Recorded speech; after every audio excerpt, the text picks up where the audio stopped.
Hey everyone.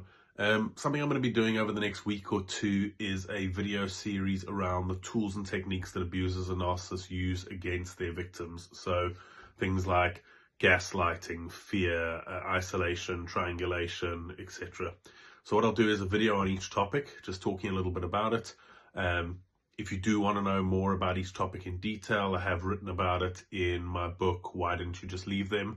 I'll put the link in the description of the video. But that is in chapter 2 of this book that talks all about the tools and techniques that abusers and narcissists use. So to start off the series, what I want to talk about is isolation as a topic.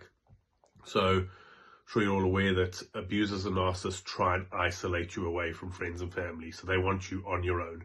They don't want you to have support. They don't want you having people that you go out for drinks with and end up talking about their bad behavior. So they will start to try and strip away your friendships and strip away your contact with your family.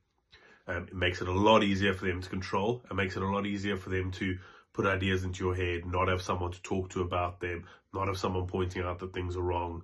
The important thing to note about isolation, though, is obviously by the time you get into that real hectic, abusive stage of your relationship, you've probably got no friends, you've got no family that you can talk to.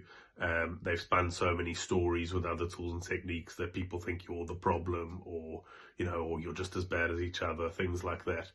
But early on in a relationship, there are signs to look out for.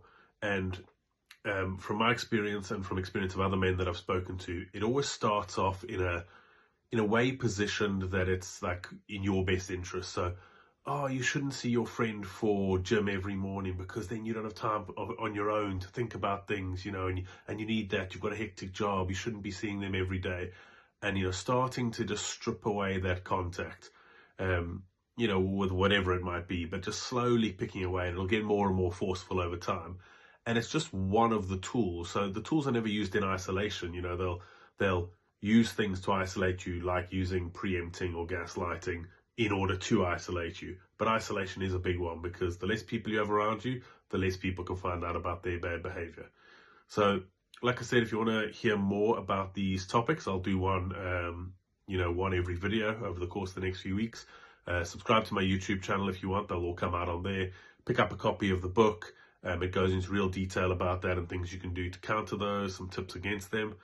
And if you find this interesting, or if you have other topics that you want me to talk about, please just comment on it and I'll make videos on those. Cheers.